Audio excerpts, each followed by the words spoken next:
जिक्र कर रहे हैं। जी, मैं सूफी संत सेवा समिति का अध्यक्ष मोहम्मद अब्दुल वहीद चिश्ती। मैं नवरात्र के मौके पर, दशहरे के मौके पर, दीपावली के मौके पर अपने सभी हिंदू समाज में रहने वाले भाइयों बहनों को मैं मुबारकबाद देता हूँ, संदेश देता हूँ। और इस मौके पर मैं पूरे उत्तर प्रदेश समेत पूरे भारत की जनता को ये संदेश देना चाहता हूँ कि जिस तरीके से सरकार बनने के बाद से लेकर अब तक जितने भी जो निर्णय आ रहे हैं, वो चाहे हिंदू समाज के लिए हों चाहे मुस्लिम समाज के लिए हों, बहुत ही अच्छे हैं। और सरकार द्वारा जितने भी जो काम चल रहे हैं मुस्लिम समाज के बीच में, जैसे मस्जिदों के, मदरसों के और मज़ारों के जो अभी डेमोलिशन हुए हैं, इसी दरमियान अभी आपने देखा होगा कि कुछ मदरसों को ताले लगा दिए गए थे, कुछ मदरसे बंद करा दिए गए थे। और वो मदरसे बंद कराने की वजह ये थी कि कुछ मदरसों के कागजात सही नहीं थे, कुछ मदरसों की जगह ही नहीं सही थी। जैसे कि हमारे यहाँ बताया गया कि मस्जिद मदरसा अगर बनाइए तो ख़रीद के बनाइए, जायज़ ज़मीन पर बनाइए, नाजायज़ ज़मीन पर ना मस्जिद बनाइए और नाजायज़ ज़मीन पर ना आप मदरसा बनाइए, क्योंकि ना तो वहाँ पर नमाज होगी और ना वहाँ पर बच्चों को पढ़ाने का कोई सिस्टम होगा। तो मस्जिद भी ख़रीद के बनाइए और मदरसा भी ख़रीद के बनाइए। सरकार ने जो विवेचना कराई थी, उन विवेचना के दौरान बहुत सारे ऐसे मदरसे जो हैं वो अनलीगल पाए गए।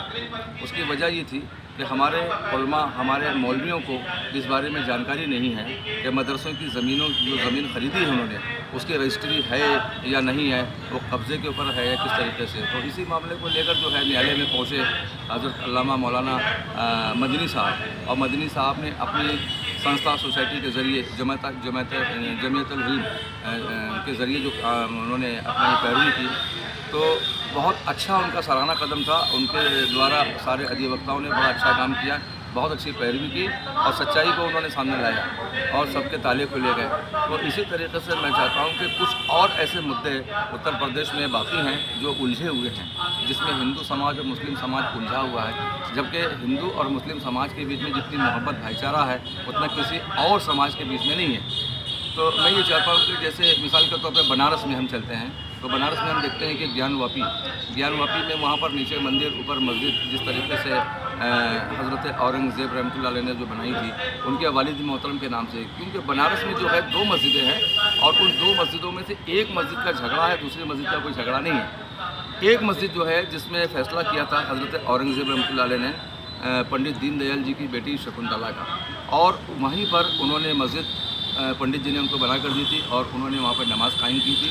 और जो वहाँ का कोतवाल जो था इब्राहिम नाम का, उसको उन्होंने सज़ा दी थी और हिंदू समाज के लोगों के हक़ में फ़ैसला किया था। बहुत अच्छे फ़ैसला हुआ था, बहुत ही सही किया था और वहाँ पे मस्जिद बनाई गई।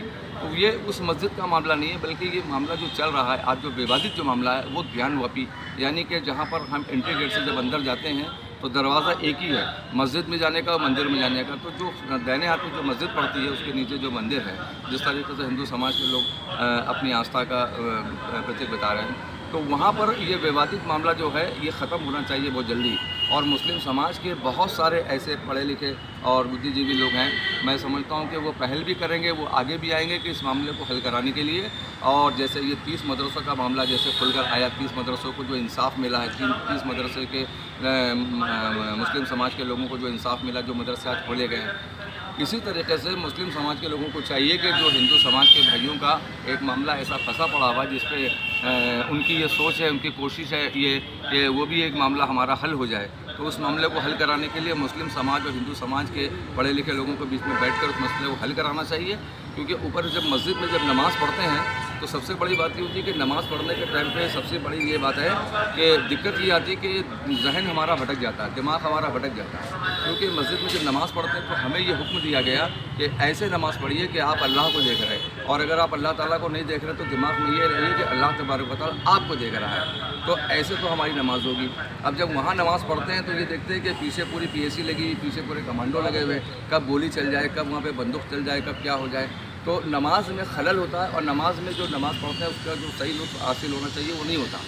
तो इबादत जो है वो बिल्कुल अच्छी तरीके से होना चाहिए। इबादत करने का मामला ये है कि हम अपने परवरदिगार को खुश करने के लिए करना चाहते हैं। तो नमाज में सवाल उठाया है जी कि 30 जो स्कूल थे मदरसे, विवेचना के दौर पे जो विवेचना कराई गई थी उस दरमियान में मदरसों के लिखा पढ़ी में, डॉक्यूमेंट में, दस्तावेज़ में जो भी कमी बेशी पाई गई होगी इसलिए सरकार ने वहाँ पे ताला लगवा दिया था।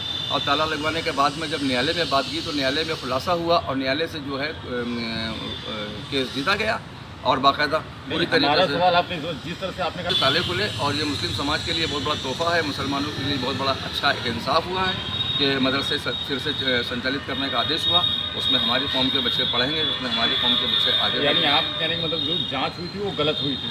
जांच के मौके पर गलत और सही का मामला नहीं है। यहाँ पर ये हुआ था कि जांच का विषय अगर किसी भी आदमी के पीछे कोई भी कंप्लेंट अगर होती है तो उसमें सरकार कहती है कि जांच का विषय पहले बनाया जाए। किसी भी आदमी को जेल भेजने का डायरेक्ट कानून नहीं है, उसमें पहले ही बताया जाता है कि भाई आवश्यक कार्रवाई के बाद में ही उसको फिर जो है बोला जाता है। तो लिहाजा हमारा कहने का मतलब क्या है कि हिंदू और मुस्लिम समाज के बीच में पूरे भारत में भाईचारा कायम और दायम रहना चाहिए।